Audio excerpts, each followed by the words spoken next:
Ողջույն 24-ի եթերում հետագիծն է Նարեկ Գալստյանը, այսօր ես հյուրընկալ եմ Հանրապետական կուսակցության գործադիր մարմնի անդամ, Պաշտպանության նախկին փոխնախարար Արտակ Զաքարյանի, պարոն Զաքարյան, ողջունում եմ։ Եվ շատ շնորհակալ եմ հրավերս ընդունելու համար։ Շնորհակալ եմ։ Պարոն Զաքարյան, երեք Եվրոպական խորհրդի խորհրդարանական վեհաժողովում Նիկոլ Փաշինյանը ափերից դուրս եկավ այն պարագայում, երբ որ բրիտանացի խորհրդարանականը Եվրոպական խորհրդի խոսեց Զանգեզուր, այսպես կոչված Զանգեզուրի միջանցքի մասին եւ ասաց, թե ինչն է ձեր եւ ադրբեջանցիների միջեւ այս պայմանական տերմինի ընկալման տարբերությունը, դատապարտեց այդ, ասաց, որ չի կարելի այդ ոչ լեգիտիմ բառապաշարը օգտագործել, որտեղից գիտեիք այդ Զանգեզուրի միջանցքի մասին եւ այլն եւ այլն։ Հիմա սա մեկ իրականություն է։ Երկրորդ իրականությունն է, որ օգոստոսի 8-ից հետո Փաշինյանը անդադ հայտարարում է, որ կա խաղաղություն այլևս իրողություն է իրականություն է, բայց կարծես թե Ադրբեջանը եւ թե Հայաստանը այդ խաղաղության մասին եւ այդ խաղաղության ձևակերպումների մասին ունեն տարբեր պատկերացումներ։ Սա ինչ է նշանակում ըստ պատկերացումները ի սկզբանե եղել են տարբեր, ի սկզբանե ցավոք իհարկե որ այդպես է, միջանցք հասկացությունը որպես ակնկալիք, որպես պահանջ, որպես ընկալում, ինչպես սիրում են ասել, ադրբեջանական, թուրքական եւ նաեւ որոշ նրանց աջակից ուժերի համար եղել է ի սկզբանե պատկերացում, որ միջանցք է լինելու։ Օրինակ, հավելելով ձեր հարցին, նաեւ ասեմ, որ թուրք նախարարներից մեկը, Թուրքիայի նախարարներից մեկը երեք առաջորդն ասում է, որ ճակատների մեջ Զանգեզուրի միջանցքը կկապի թուրքական աշխարհը։ Ինչ նշանակում կկապի։ Եթե թուրքական աշխարհը անկապ է եղել, բայց հաղորդակցվել է, օրինակ ասենք, Վրաստանի միջոցով, հաղորդակցվել է Իրանի միջոցով, բայց իրանք համարում են, որ կապ չի եղել ցամաքային, այսինքն տրանզիտ հաղորդակցություն։ Հիմա ուղիղ է լինելու։ Հիմա իրանք Զանգեզուրի միջանցքը, որ ասում են կկապի, դա նշանակում է, որ իրանք խորը ընկալման մեջ այն է, որ իրանք տնօրինելու են այդ գետնի վրա այդ ցամաքային հատվածը, ճանապարհ կլինի, թե ճանապարհամերձ տարածք կլինի, ինչ կլինի, իրանց ընկալման մեջ իրանք դա տնօրիներում։ Մենք պետք է շատ լավ հասկանանք, թե ինչի հետ գործ ունենք։ Միայն բառերը, միայն Նիկոլի պատկերացումները վերցնել ասել, դե Նիկոլը սենց է պատկերացնում, բրիտանացի պատգամավորը սխալ է պատկերացնում, ոչ մի տեղ դա գրած է, գրած չի։ Հետո ինչ որ գրած չի, այո, գրած չի։ Բայց ընկալումը մենք տեսնում ենք, որ հենց այդպեսին է։ Դե հիմա իշխանությունները կասեն ինչ ուզում են թող ընկալեն։ Մենք ունենք պայմանավորվածություն։ Իսկ ինչի են իրանք այդպես ասում։ Որտեղից են ասում։ Իսկ գուցե միտեղ խոսվել է դրա մասին։ Ոչ գրավոր բանավոր ձևով։ Իսկ գուցե ինչ որտեղ ձևով համաձայնություն տվել են այնպես ինչպես բանավոր համաձայնություն են տվել տարբեր տարածքներից հետ։ Պարոն Զաքարյան, հիմա դες իշխանություններից ինչ կպատասխանի։ Մենք չենք վստահում, հենց այս իշխանությունների վարվող քաղաքականությունն այնպեսին է եղել վերջին հատկապես 5 տարիներին, 2019 թվականից սկսած, երբ որ սկսեցին խաբել, թե առաջարկ չկա Մինսկի խմբի համանախագահներից։ Այդ պահից սկսած ոնց վստահես, երբ որ բոլոր կարևոր հանգուցային իրադարձություններում իրադարձություն եղել բրծել ամեն կորուստ ենք ունեցել, հետո պարզվել որ այս իշխանությունը մեզ խաբել։ Պարոն Զաքարյան, այսպես ստանձնեմ այս պահին իրենց տեսակետները փոխանցողի ոչ այդքան պատվաբեր առաքելությունը, բայց այնուամենայնիվ։ Ինչ են ասում իրենք, ասում են Ադրբեջանը կարող է ամեն ինչ հայտարարել, ինչի մասին ուզում է թող խոսի, ինչ ուզում է թող հայտարարի։ Մենք ունենք ստորագրված փաստաթղթեր, այդ ստորագրված փաստաթղթերը իրենց ծավալներով այդքան էլ մեծ չեն, կարող եք մտնել եւ կարդալ։ Որևիցե միջանցքային տրամաբանություն այնտեղ գոյություն չունի։ Ստորագրած փաստաթուղթ։ Թրամփի եւ Թրամփի ներկայությամբ Ալիևի հետ մեկով, մյուսով Թրամփի հետ առանձին։ Իսկ եթե Թրամփն էլ ասում կորիդոր տերմինը 99 տարի դրան չեն արձագանքում։ Հասկանում եք, այսինքն մինչև վերջ էփած չի այս գաղափարը։ Ընկալումները բանակցողների եւ շահառուների մոտ ընկալումները տարբեր են։ Հայաստանը այս իրավիճակում ոչ միայն բանակցողը, ոչ միայն շահառող, այլ նաեւ տուժողն ու կորցնողը կարա լինել սխալ ընկալումների պատճառով։ Այնպես չի, որ ասենք ուրիշ երկրով չի, որ ասենք դե լավ ոչինչ հիմա Ջանդամ, հա, միջանցք չի ճանապարհը, մենք մեկը ինչ տարբերություններ մեքենան ճանապարհով անցնում, թե միջանցքով անցնում, կարևորը բեռնափոխադրումն է եւ տնտեսական բանը, էֆեկտը։ Ստեղ մենք ռազմավարական իմաստով լուրջ վտանգի եւ հարվածների տակ կարանք հայտնվենք այդ սխալ ընկալումների պատճառով։ Իսկ ով է բանակցել։ Նիկոլ Փաշինյանը բանակցում էր ԵԱԿ Մինսկի խմբի հետ։ Ինչ եղավ։ Պատերազմ, կորուստ։ Նիկոլ Փաշինյանը շարունակում էր բանակցել արդեն, երբ որ խաղաղապահներն էին Արցախում։ Այդտեղ բանակցում էր արդեն ուղիղ։ Ինչ եղավ։ Վերկացավ ճանաչեց Ադրբեջանի կազմը։ Այսինքն հիմա էլ բանակցում է, ես չգիտեմ ինչի համար է բանակցում, բայց անընդհատ գնում է դեպի վատը։ Հիմա մենք տեսնում ենք, որ ինչ ընկալումներ են։ Հիմա հասել է արդեն Բրիտանիայի պատգամավորն է խոսում դրա մասին վաղակարաբև։ Չեխիայի պատգամավորը այդ նույն ձևով խոսա, մյուսը մի երկրի վարչապետ։ Մենք ինչ ենք անելու, ամբողջ աշխարհին հիմա հանելու ենք մեր դեմ, իսկ մենք փոխանակ մտածենք որտեղից այդ ընկալումը նաև երրորդ երկրներում, լավ, ասենք Թուրքիան, Ադրբեջանը կուզենա, որ այդ ընկալումը լինի, իրենք նույնիսկ կարող է հատուկ այդ ընկալումը դնում են շրջանառության մեջ։ Մենք փոխանակ մտածենք որտեղից մյուսների մոտ է այդ ընկալումը։ Մենք այդպես Նիկոլը վերակենում ասում բանը էմոցիոնալ եւ տենց նյարդային արձագանքներ է անում, որը հարցի լուծում չի մեծ հաշվով։ Ինքը ասում է, որ նյարդային արձագանքներ ընդդիմությունն է անում։ Ինքը այդպես ստեղ մեզ է ուզում խափի, որ տեսեք սխալ բան ասեց, ոնց մի անգամից հերքեցի եւ բան արեցի։ Ասացի տենց բան չկա։ Բայց մեզ խափելով չի է, մեզ ասելով ի նկատի ժողովրդին էլ ընդդիմությանը նա երբեք չի կարա խափի, չի էլ կարողացել խափի։ Մենք շատ լավ գիտենք դեռ էլ իր մտքում ինչ կա, մենք արդեն գիտենք հաջորդ կորուստը եւ հաջորդ աղետը որն է լինելու մեր երկրի համար։ Բայց ժողովրդին խափում է, շարունակում է խափել։ Ինքը ժողովուրդն է դուժողը լինելու այս պատմությանը։ Ժողովրդին ինչա պետք խաղաղություն։ Ժողովրդին ինքը այդ խաղաղությունը ժանգնով վաճառում է ժողովրդի վրա, կեղծ թղթերով, որոնք որի մեջ որ խաղաղության այսպես ասած էլեմենտը շատ թույլ ինչ որ նշмарված է, բայց այդ խաղաղությանը խոչընդոտող այս պայդրությամբ այնքան հանգամանքներ կան, եւ դրանց մեծ մասը Նիկոլից կախված չի, որ հենց ինքը այդ սխալ մոտեցման պատճառով կարա այդ խաղաղությունը վերածվի մի նոր աղետի։ Դե ինքը ասում է հետեւյալը։ Իրա պատկերացած։ Ինքը ասում է հետեւյալը, որ խաղաղությունը տարի կեսկան երեխա է, պարոն Զաքարյան, ներողություն։ Տարի կեսկան երեխա է խաղաղությունը, տարի կեսկը չէ, ամսական երեխա է, ամիս ու կեսկան երեխա է, պետք է այդ երեխային պահել, պահպանել, կարող ընկնի, ելնի, գրիպով արակվի մյուսան եւ այլն։ Ցանկացած, եւ ընդհանրապես քաղաքականության մեջ ցանկացած երևույթ խնամքի կարիք ունի։ Անկախությունն էլ խնամքի կարիք ունի, պետությունն էլ խնամքի կարիք ունի, խաղաղությունն էլ, հաջողություններն էլ, հաղթանակներն էլ, ինքը ոնց վերաբերվեց մեր պետության հաղթանակի հետ, ոնց վերաբերվեց մեր բանակի իմիջի հետ, ոնց վերաբերվեց մեր ժողովրդի հետ, հերոսական էջերի հետ, բախի խնամքով չէր վերաբերում։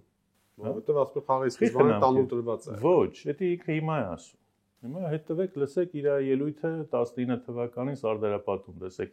աշխարհի ամենահզոր բանակի առաջնորդներին 20 թվականին, այո, ներողություն։ Հունիսյան մարտերից հետո։ Երբ որ 75 հոգու մարտական խաչ էր բաժանում առաջին երկրորդ դաշճանի ազգային հերոս էր տալիս։ Ռուսաստանը 4 տարի պատերազմի մեջ է, այդքան հաստատ մեդալ չի բաժանել, ինքը ինչքան որ երկու օրվա համար այդ բավոր այդ ժամանակ խնամքով չէր ուզում վերաբերվել կարևորագույն երևույթներին քաղաքականության մեջ, հիմա է հասկանում, որ խաղաղությունը պետք է խնամքով վերաբերվես, այն դեպքում, երբ որ իր խաղաղությունը դեռևս էլ չի էլ ծնվել, ինքը խափում է, որ ծնվել է խաղաղությունը, այդ թուղթը նախա, այսպես ասած, էխոնա խաղաղության։ Էխո են արել, տեսել են, որ Վաշինգտոնում կարա խաղաղություն ծնվի։ Կծնվի թե չի ծնվի, դեռ էլ պարզ չի։ Հա, սաղմնավորման բանա, հա, այսպես է։ Երեխան նաև ցավոք սրտի բռնաբարությունների հետևանքով էլ է լինում, է։ Ես չգիտեմ Նիկոլը ինչպես կմեկնաբաներ այդ ձեր բանը մեջբերումը կամ կոմենտը։ Ես չեմ ուզում դա մեկնաբանել որպես դրա արդյունք, որովհետև խոսքը վերաբերում է մեր երկրին։ Մենք ամեն դեպքում ինչքան էլ ողբալի եւ ցավալի է, որ մեր երկրի վարչապետը Նիկոլն է, բայց մեր երկիրը երբեք որևէ կերպ չպետք է հայտնվի այդ իրավիճակում։ Եվ մեր պայքարը, մեր կռիվը դրա համար է։ չի պետք է Նիկոլին հեռացնել, որ այդ վիճակում չհայտնվի։ Եթե այսպես շարունակվի, այո, ձեր ասած վիճակում էլ կարա հայտնի։ Պարոն Զաքարյան, արտաքին դաշտում ակնհայտ է, որ Փաշինյանը եւ Ալիևը այս բանի խոսույթային հսկայական մեծ տարբերություններ ունեն, սա ակնհայտ է։ Բայց Փաշինյանը կարճաժամկետ խնդիր է իր առջև դրել։ Ինքը պետք է կապիտալիզացնի օգոստոս 8-յան այդ բանակցությունները ներքաղաքական իրավիճակում չծնված երեխային, ասում է ծնվել է խաղաղությունը, անունը չգիտես ինչա, բայց արդեն ինքը դրել է խաղաղություն, ու հիմա խնամում է, երևակայական ինչ որ մի բան։ Բայց հələ չի ստորագրվել այդ թուղթը, հələ պարզ չի կստորագրի Ալիևը թե չէ։ Բայց եթե իրանց մոտ անցալումը միջանցքն է, որ եկավ ասեց, ուրա միջանցքը ստորագրեմ, Սահմանադրությունը փոխում է, լավ, փոխեց։ Չնայած դա ողբերգություն է, այ դա Հայաստանի Հանրապետության արժեքային եւ ամբողջ իմաստաբանական ավերումը մեր ժողովրդին ինքը առաջարկել ու դու քո ձեռով ավերի քո տունը։ Քո պապական տունը քանդի, գնա մի հատ քոլիկ սարքի մեջ ապրի, էս ասելու Նիկոլը։ Քո ամուր հիմքերը, քո հիշողությունը, քո օջախը քանդի, դրա վրա է կառուցվել Հայաստանի Հանրապետությունը։ Եվ գնա մի հատ, չգիտեմ, կոմունալ կա արհեստական ինչ-որ մի հատ քոլիկ սարքի ապրի։ Հիմա որպեսզի դա տեղի չունենա, մենք պետք է մեր ժողովրդին հստակ բացատրենք, որ խաղաղությունը անվտանգության հետ ուղիղ կապ ունի։ Անվտանգությունը ապահովի, խաղաղությունը մեխանիկորեն ծնվելու է, դաժե զույգ է ծնվելու։ Ես հարցս ավարտեմ ձեր թույլտվությամբ, կապիտալիզացիայի մասով եմ խոսում, էլի։ Օրինակ դուք երեք, չգիտեմ, լսել եք թե չեք լսել երևի Եվրոպական խորհրդարանում, ինչ է ասում, ասում որ իմ իշխանության դեմ հիբրիդային պատերազմ է, կա ուրեմն ապատեղեկատվության հսկայական արշավ, լրատվամիջոցների մեծ մասը գտնվում են ուրեմն ընդդիմության ենթակայության կամ վերահսկողության ներքո, ու Հայաստանի ժողովրդավարությունը չպետք է լինի անպաշտպան, եւ այդ այսպես ասենք հայտարարությունները խլում են օվացիաներ եվրոպական տարբեր հարթակներում, այսինքն նա ունի արևմտյան աջակցությունը Հայաստանում բռնաճնշումների շարունակության համար։ Ես այստեղ ուզում եմ հասկանալ, կա գործիքակազմ էս ամեն ինչի դեմ պայքարելու, թե այնուամենայնիվ արևմուտքեն խուլ մարդն է եւ կույրն է, որը պսևդոկույր է եւ խուլը, որ երբ ուզում տեսնում է, երբ չի ուզում չի տեսնում, երբ ուզում լսում է, երբ չի ուզում չի լսում։ Արևմուտքը երբ իրան պետքա լսում է, երբ իրան պետքա տեսնում է, երբ իրան պետք չի, ոչ տեսնում է, ոչ լսում։ Երկակի ստանդարտները ծնվել են արևմուտքում, դեռ հələ միջին դարերում։ Այդպես շարունակվում է գնալ։ Մեր պարագայում, այո, իրանք հակված են աջակցել Նիկոլ Փաշինյանին, որովհետև Նիկոլ Փաշինյանի կառավարության մեջ տեսնում են հակառուսական հսկայական էլեմենտ, այսինքն այն մարդը, որը հեշտությամբ կարա մի օրվա մեջ փոխվի։ Մի օրվա մեջ դառնա պրոռուս, մի օրվա մեջ դառնա Բրյուսելի ջատագով, այն մարդուն են տեսնում, ում համար կարծում եմ լոբինգ է անում եվրոպական տարբեր կառույցներ, լոբինգ են անում Թուրքիան եւ Ադրբեջանը, որովհետև իրանց համար հարմար պարտնյոր է, ոնց ուզում այնպես կարողանում են Իրան էլ խաղացնել Հայաստանի ներսում խնդիրներ լուծելու համար, այդ թվում նաև ընդդիմությանը կոտրելու համար եւ ընդհանրապես ցանկացած տիպի ընդդիմություն կոտրելու համար։ Ընդդիմություն ասելով մենք չպետք է հասկանանք ֆորմալ իմաստով կուսակցությունները միայն, որոնք ընդդիմադիր դաշտում են։ Հասարակության մեջ էլ կա բավականին ընդդիմադիր տրամբադրված մարդիկ, որոնք ոչ մի կուսակցության մեջ չեն, բայց իրանք եւս ընդդիմություն են Նիկոլի գործողություններին։ Իրանց էլ Նիկոլը հաստատ ձեռները կհասցնի կոտրելու։ Դրա համար Իրանին չա պետք մամուլի միջոցով դա իրականացնի, ենթադրում եմ, հատկապես դիմացընտրություններ են, իսկ զանգվածային լրատվամիջոցները հսկայական դեր են կատարում։ Բայց մի բան պետք է Նիկոլին հիշեցնել։ Ինքը եղել է ընդդիմադիր լրատվամիջոցի ղեկավար եւ Հայաստանի Հանրապետության դեմ ամենամեծ հիբրիդային պատերազմը հենց ինքն է։ Բարողներից մեկը ինքն է եղել։ Այդքան կեղծիկ, այդքան սուտ, որ ժամանակին տարածվել է նախորդ իշխանությունների հասցեին եւ որը որ բերել է նաեւ այսպես կոչված Թավշյայի իշխանազավթմանը, հենց այդ արդյունքն ենք շատ լավ գիտի լրատվամիջոցների դերը եւ լրատվամիջոցներն էլ այսօր շատ կարեւոր դերակատարություն ունեն։ Բոլոր լրատվամիջոցները։ Հա, բայց այն ժամանակ, երբ որ ձեր իշխանության ժամանակ կամ ձեր 20-ամյա իշխանության ժամանակ, տեսեք, եկեղեցուն էլ կպավ, քաղաքական դաշտ ավիրել է, եկեղեցուն էլ է կպել, բանակը ամբողջությամբ, այսպես ասած, վերադասավորեց, հարմարացրեց իր գրպանին, մեջ տեղավորեց, հիմա մնացել է ԶԼՄ-ներին։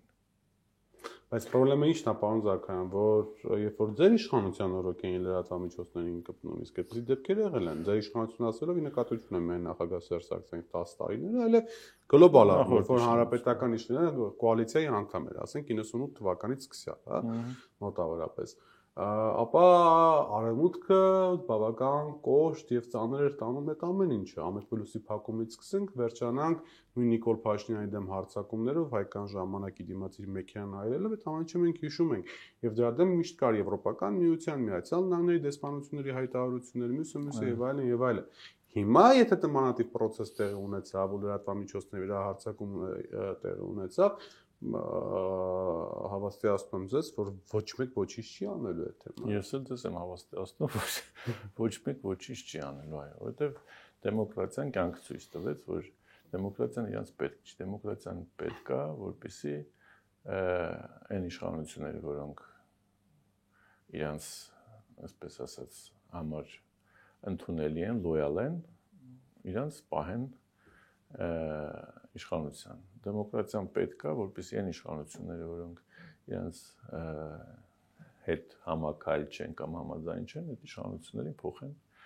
այսպես կոչված հեղափոխություններով կամ այդ իշխանությունների դեմ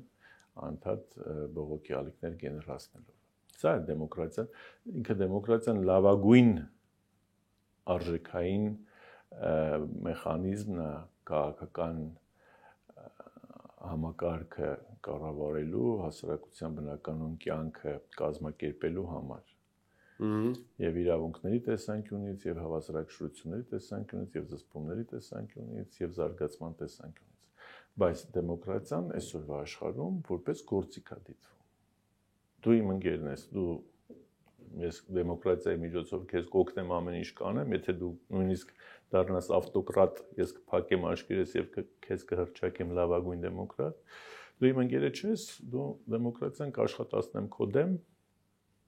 եւ դու կզրկվես իշխանությունից։ Էս է այսօրվա դեմոկրատիան վերածվել եւ դա աշխատում է շատ ու շատ երկրներում։ Հիմա Մոլդովայում ըստ ձեզ դեմոկրատական ընտրություններ են տեղի ունեցել։ Ես չեմ հավատում, անկեղծ ասած։ Ես գիտեմ, որ ընտրություններից առաջ հիմնական մրցակիցները հայտնվեցին ճաղերից այն կողմ։ Այո, ես գիտեմ, որ նաև աչքա փակվել տարբեր գործընթացների վրա, բայց ողջունվել է, չէ՞։ Միանշանակ ողջունվել է։ Մենք նույնը կարանք ասենք, հիմա Վրաստանում, որ նորմալ ընտրություններ էր, ինչ արեցին, ասեցին, որ չէ, դա ընտրություն չի, համաձայն չի։ Այդ Ստալինը մի բան էր, չէ՞, ասում են, իսկ ովքեր են հաշվողները, ովքեր են այդ դեմոկրատիայի մոնիտորինգ անողները եւ ինչ են ուզում նրանք։ Սա է դեմոկրատիայի գնահատման մեխանիզմը, ցավոք։ Դրա համար, այո, Եվրոպայի խորհրդի խորհրդանական վեհաժողովը, որը կոչված է նաեւ դեմոկրատական արժեքները, այսպես ասած, գնահատելու, հետևելու, վերահսկելու աշխարհի 47 երկրներում խորհրդարանների միջոցով վաղը չգիտես Հայաստանի նկատմամբ ինչպեսի Գիտեք, ես նայեցի EPP-ի Եվրոպայի ժողովրդական կուսակցության ռեվերանսներ առ Նիկոլ Փաշինյան ու անմիջապես հիշեցի, որ Հանրապետականը ԵԺԿ-ի անդամ է, ձեր մոտ չի ստացվում այնտեղ քաղաքական տրամադրություններ փոխել։ Հայաստանի փրկության գործը հայ ժողովրդի գործն է այսօր։ Ասում են խեղդվողների փրկության գործը խեղդվողներինն է, չէ՞։ Ուրիշ փրկող չի լինելու։ Ոչ Եվրոպան, ոչ ԵԺԿ-ն, ոչ Ռուսաստանը, ոչ Թուրքիան առավել եւս։ Ոչ մեկ։ Մեր ժողովուրդը կարողացավ հասկանա իրավիճակի լրջությունը։ Ինքն իրան դուրս բերի այս իրավիճակից, բոլորը գալու են ծափարեն շնորհավորեն։ Ոնց որ Իսրայելն է հիմա։ Իսրայելը ցեղասպանություն հասկացավ, բայց նաև որ աշխարհի դեմ մենակ է հայտնվում, դրա համար գնաց շատ գեղեցիկ քաղաքական կոմբինացիա։ Ոնց որ ամբողջ աշխարհը ողջունում է, այն ինչ որ նախագահ Թրամփն ու վարչապետ Նեթանյահուն միասին մտածել են։ Այսինքն մենք ինչ ենք ասում, կապ չունի թե երկիրը ինչ խնդրեմ ունի։ Ցանկացած խնդրեմ լուծում ունի։ Այսօր մեր դրսի Նիկոլի վարչապետության պարագայում դրսում գոյություն ունեցող այսպես թվացial աջակցությունը, որ թվում է թե երկրին են աջակցում, չէ, աջակցում են Նիկոլին, որպեսզի քո երկրի հաշվին լուծեն այլ հարցեր։ Լուծեն Ռուսաստանի հարցը, լուծեն Իրանի հարցը, լուծեն Թուրքիայի հարցը, լուծեն գազի հարցը, լուծեն մալուխի հարցը, լուծեն իրանց վերահսկողության հարցը, լուծեն դեպի Միջին Ասիա եւ Արևելք տարածությունների ազդեցության հարցը։ Միթե բարձ չի, շահեր են։ Եվ ես հիմա ինչ որ ասում եմ, ես չեմ մեղադրում, ես էլ լինեի իրանց փոխարեն նույնը կանեի։ Մի անպայման մի Նիկոլ կգտնեինք հաստատ Բայց ես հիմա դրա մեր ժողովուրդը ինչ է ուզում։ Հիմա մեր ժողովրդի մասի պարոն Զաքարյան, կրկին վերադառնալու ներքաղաքական օրակարգին։ Տեսեք, Նիկոլ Փաշինյանը փաթեթավորում է տալիս վերջին 30 տարվա գործընթացներին եւ այդ փաթեթավորման մեջ մտցնում է 20 թվականի ողբերգական պատերազմը, Արցախի կորուստը, մյուս եւ այլն, ու ասում է ես փակում եմ 3-րդ հանրապետության էջը եւ ստեղծում 4-րդ հանրապետություն։ Հիմա առաջին հանրացքից սա բառախաղ է ընդամենը, բայց դուք բլոկ խաղացել եք, չէ՞։ Հա, միշտ, այո։ Այն որ չի ստացվում խաղողինը, դե լավ ասում ասի բան անեք, նորից բաժանենք։ Հա, գցեք նորից բաժան։ Հա, էսի կրված խաղա, նորից բաժան։ Նիկոլ հիմա այդ անում։ Ինքը պարտվել է արդեն 3-րդ հանրապետությունը, հիմա ուզում են 4-րդ հանրապետության խաղը ինքը սկսի։ Հա, բայց այդ 3-րդ հանրապետությունը ինքը պարտվելա չի պարտվել, 3-րդ հանրապետությունը մենք ենք, պարոն Զաքարյան, ու հարցը էլի պետք է ավարտենք, չեմ ավարտել։ Հիմա ինքը չի ուզում այդ պարտության պատասխանատվությունը վերցնի եւ վեր կենա խաղա սեղանից։ Հարցը հետեւյալն է, 3-րդ հանրապետությունը այնուամենայնիվ, պարոն Զաքարյան, ինչ որ բովանդակություն ա ունեցել, համաձայն եք, թե չէ։ Ինչ որ այնց բովանդակությունը հիմնականում արցախային բովանդակություն ա եղել։ Եվ երբ որ 80 թվականի շարժման սկզբունքները Արցախի խնդիրը պայմանական ասած դրա շուրջ վարված ամբողջ քաղաքականությունը չկան այլևս, ավտոմատ 3-րդ հանրապետությունը չկա։ Ոչ, միայն Արցախը։ Արցախը անկախությունը, դե 88-ը անկախությունը։ Ցեղասպանության միջազգային ճանաչում, Սփյուռք։ Ցեղասպանության միջազգային ճանաչումը 3-րդ հանրապետության հիմքում երբեք չի եղել։ Անկախության հռչակագրում։ Հասկացա, բայց ինքը բովանդակային առումով չէ, բայց անկախապետության, այսպես ասած, արժեքաբանական գլխավոր խնդիրների մեջ է։ Սփյուռքի հետ Հայաստանի միասնության եւ դե սա մեջ չկա, այլ ուզում ասեմ։ Չէ, հիմա որ չկա, ով է մեղավոր որ չկա։ Հիմա ֆիքսենք որ Նիկոլ Փաշինյանն է մեղավոր, դա չէ։ Հիմա այսինքն եթե չկա վերջ, ուրեմն Հայաստանի Հանրապետությունը բան չունի անելու։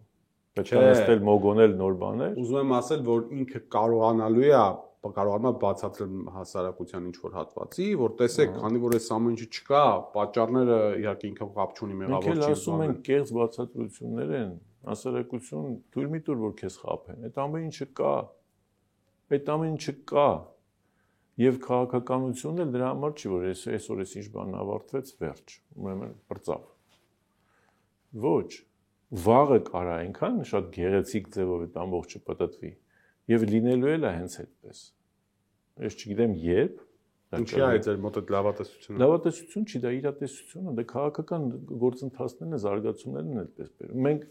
կօգտվենք դրանից թե չէ մեր հաջորդ սերունդը կամ մեր սերունդը հենց դա այլ հարց է, բայց որ հնարավորությունները նպաստավոր լինելու են, դա միանշանակ։ Ինչի մենք նպաստավոր հնարավորություն Նիկոլի ժամանակ չի եղել, չի օգտվել ինքը։ Ընդհակառակը արել է այնպես, որ Ադրբեջանն օգտվի դրանից։ Պարոն Զաքարյան, Նիկոլ Փաշինյանը պատրաստվում է ընտրությունների, սա ակնհայտ է։ Իր բոլոր հայտարարությունները, իր բոլոր գործողությունները, նախընտրական տրամաբանությունը, անգամ այդ ծնկելը ԿՊ-ի նիստում նահատակների արչև, մյուսը եւ այլն, այս ամեն ինչը բացառապես ակնհայտ է նախընտրական տրամաբանություն ունի։ Ինքը փորձում է հետ վերադառնալ պայմանական հեղափոխականի տրամաբանության մեջ, որը պատժում է այդ չար, վատ եւ թալանչի նախկիներին,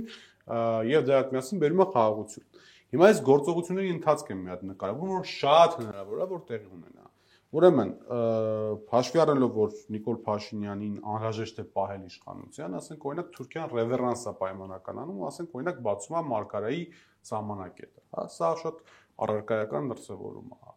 Ադրբեջանը հայտարարում է, որ խաղաղությունը իսկապես շատ կարևոր է մեզ համար Նիկոլ Փաշինյանը օրոք։ Նիկոլ Փաշինյանը այս թղթերը, այս իրականությունները վերցրած Հայաստանի ամբողջ ժողովրդին բացատրում, Ժորժ ջան, բերել եմ խաղաղություն։ Այս մարդիկ ուզում են երեխեքը մեռնեն, ես չէ, բերել եմ խաղաղություն։ Եվ երբ որ դու այս տրամաբանությունն ես նայում մի կողմից, մյուս կողմից անդիմացիան ցակուցրիվ լինելը, տեղ իրար ուտելը, մեկ այլ տեղ տարբեր տեսլականներ ունենալը շատ կարևոր հարցերի շուրջ, հասկանում ես, որ միտեղ ունես հսկայական բևեռ արևմտյան աջակցությամբ, թուրք-ադրբեջանական որոշակի այսպես back office-ներով եւ աջակցություններով, հա, սա պես քաղաքական առումով եւ մյուս կողմից ունես ցակուցրիվ իրար հետ կապ չունեցող չմիավորված մի ընդդիմություն, ու մտածում ես արդյոք ամեն ինչ ավարտված չէ։ Ամեն ինչ ավարտված չէ, այո, ես ընդդիմության համար ես չեմ կարող պատասխան տալ, ես խոսեմ հանրապետական կուսակցության անունից։ Մենք ունենք առաջարկ։ Եվ այդ առաջարկը շատ հստակ ասում ենք։ Այդ առաջարկը օրինական է, այդ առաջարկը ինչքան ուզում ես մարգարայի կամուրջ բաց, ինչքան ուզում ես Ադրբեջանին համոզի, թող քեզ օգնի, որ հայ ժողովրդին ավելի լավ խաբեք, ժամանակավոր էլի, որ ասենք մի տարի ու կես հետո նոր, այսպես ասած, կաշմարները կսկսվի։ Մենք առաջարկում ենք ուղիղ եւ ամենաբան ճանապարհը, որ ոչ Ադրբեջանը կարա խառնվի այդ ճանապարհին, ոչ Թուրքիան, ոչ էլ կարան, ասենք, խափեն էլեկտորատի միջոցով ինչ որ մի բան անեն։ Հա, խափնված, մոլորված մարդկանց, որից մեղադրել չի կարելի, մարդուն միշտ կարելի է խափել, Չերչիլն ասել, մարդուն կարելի է խափել 5 անգամ, հետո գրազգալ հետը նույն հարցով 6-րդ անգամ էլ խափել։ Եթե դու քաղաքական գործիչ ես։ Հիմա այդ նույն իրավիճակումը մեր ժողովրդի մի որոշ մաս անընդհատ խափվում է, եւ խափվում է Նիկոլի կողմից։ Նիկոլին էլ օգնում են դրսում, որ ինքը ժողովրդին հեշտությամբ խափի։ Ով որ իրան խանգարում է, վեկալում տանում նստեցնում է։ Հիմա այս իրավիճակում իմպիչմենտը լուծում է։ Եվ պետք է փորձել նույն ընդդիմությունը։ Ինչ է մտածում բոլոր մնացած մեր գործընկերները։ Այս լսումներում մենք տեսանք, որ բոլորը նույն կերպ են մտածում։ Մնում է համախմբվել եւ այս ուղղությամբ լուրջ աշխատանք տանել։ Ժամանակ կա, հնարավորություն կա, իրատեսություն կա այս process-ի մեջ եւ այնպես չի, որ ԿՊ-ում բոլորը նույն ինկուբատորից դուրս եկած եւ նույն ստանդարտներով մտածող մարդիկ են։ Ընտրել են, շատ լավ տեսնում հասկանում, որ օգոստոսի 8-ը խաբեություն է եղել, ոչ մի խաղաղություն չկարծում եմ, այո, կարծում եմ։ Ընտրել են շատ լավ տեսնում հասկանում, որ այս ամբողջ աղետի պատասխանատվությունը միևնույն է ԿՊ-ի ուսերին է մնալու եւ պատմական եւ քաղաքական իմաստով։ Ընտրել են տեսնում հասկանում, որ միայն ներքին ռեսուրսներով է հնարավոր երկրում փոխել իրավիճակ եւ բերել նորմալ բնականոն պայմանների, որ նոր հնարավորությունների դեպքում Հայաստանի Հանրապետությունը օգտվի դրանից, ոչ թե էլի Նիկոլի պատճառով դուրժվի։ Հիմա Նիկոլին թուրքերն ու ադրբեջանցիները որ օգնեն մնա իշխանության։ Նա ում է լինելու պարտք։ Հայ ժողովրդին,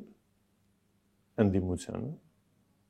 իհարկե թուրքերն եւ ադրբեջանցիներն են պարտք մնալու։ Այդ պարտքերը պետք է ինչի հաշվին վճարի։ Հայաստանի Հանրապետության շահերի հաշվին, ինչպես հայ ժողովրդի նորից խափելով։ Եվ այսպես շարունակ։ Հիմա նույն Նիկոլի ելույթները լսում ենք 19-20 թվականներին Ղարաբաղը երևի իր կյանքում երբեք տենց պաշտպան չի ունեցել ոնց որ Նիկոլն էր։ Հիմա ենք լսում Ղարաբաղի թիվ 1 թշնամին պարզվում է Նիկոլն է։ Եվ Ղարաբաղն էլ եղել է Նիկոլի թշնամին։ Հիմա Նիկոլը խաղաղություն, բա որ վաղը միսօրը լրիվ կարա հակառակ բան անի։ Միջանցքի դեմ է կռիվ տալիս, վաղը միսօրը լրիվ կարա հակառակ բան անի։ Դուք կասկածում եք, որ ինքը կարա 180 աստիճանով փոխի իր դիրքորոշումը։ Ես չեմ կասկածում, որովհետև 100 անգամ տեսել եմ արդեն։ Դրա հետ միասին պարոն Զաքարյան, իմպիչմենտը նաև առարկայական քայլեր է պահանջում։ Լավ, իմպիչմենտ տակ իմպիչմենտ, բայց ինքը առարկայական քայլեր է պահանջում։ Որտեղ են առարկայական քայլերը։ Առարկայական քայլերն առաջնորդին դա այս խորհրդարանական եւ արտախորհրդարանական բոլոր ուժերի համատեղ գործողություններն են։ Մենք պետք է շատ լուրջ աշխատանք տարվի եւ անկախ падգամավորների հետ եւ իրանք պետք է հասկանան այս ամբողջը։ Իրանք շատ լավ հասկանում են, ուղղակի իրենք կյանքում մեկ անգամ խիզախություն անելու անհրաժեշտություն կա քաղաքական իմաստով։ Մարտի դաշտում խիզախություն ուրիշ բան է պահանջում, քաղաքականության մեջ խիզախությունը այլ բան է պահանջում։ Այո, դա պատասխանատվություն է, բայց այնպիսի պատասխանատվություն է, որ սերունդների առաջ չես ամաչելու։ Չէ, հիմա այն ժամանակին ասում եք Հայաստան չի միանում, հիմա միացավ Հայաստան։ Շատ լավ է, որ Հայաստան դաշինքը միացավ։ Գործողությունները շարունակել Հայաստան դաշինքի հետ միասին։ Այն ինչ որ Հայաստան դաշինքի հետ էինք մենք խոսում, զրուցում, որ դրա անհրաժեշտությունն է հիմա, ես վստահ եմ, որ ինչ որ մի ժամանակ հետո նաև անկախ падգամավորները, նաև ԿՊ-ից մարդիկ իրենք աշխատանք պետք է անել։ Եվ հիմա մենք անում ենք այդ աշխատանքը, բայց մենք առաջարկում ենք այդ աշխատանքը անել նաև մնացած բոլոր ուժերը։ Քաղաքական դաշտում կա կասկած, որ հանրապետականը այս process-ը նախաձեռնում, որ սրա թևերի վրա գնա ընտրության, որ դառնա իր օրակարգը, իր ակտիվության հիմքը, իր ակտիվության օսը եւ այլն։ Ինչի են կասկածում։ Ինչի են կասկածում։ Այսինքն գիտեք, այս իրավիճակում ֆորս մաժորային եւ օրհասական պետության համար սա օրհասական իրավիճակը բոլորն էլ ասում են որ կործանման վտանգ կա պետականության կորստի վտանգ կա չէ բոլորն են ասում Նիկոլը կործանման է տանում ու այդ նույն ընթացքում ընդդիմության մասն է խոսում ու այդ նույն ընդդիմության մեջ ասում եք որ կան մարդիկ որոնք կասկածում են որ սա հանրապետ որտեղ ասում են իրատեսական չի որտեղ ասում են իրատեսական որն է իրատեսական թող իրանք առաջարկեն ընտրություններ են տալու ովքեր են ասում 1% ռեյտինգ ունեցողներն են ասում որ ընտրություններով գնալու են հաղթել Նիկոլին երբ որ ԵԽԽՎ-ում ասում են որ այսա ռեպրեսիաները մեծացնելու են ախր ասելով չի այդ քաղաքական գործընթացի մեջ պետք է հասկանաս, ես չեմ ասում, որ այս sense impeachment է լինելու։ Բայց impeachment-ը միակ գործընթացն է, որը Նիկոլի հետ գործ չունես։ Գործ ունես բոլորովին այլ մարդկանց հետ,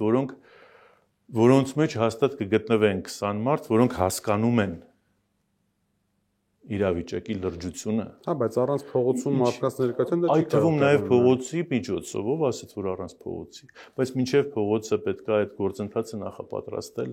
հետո նոր մարդկանց օգնության կանչել։ Փողոցը ինչ անշարակում մարդկանց օգնության ես կանչում, ասում ես արգելներս,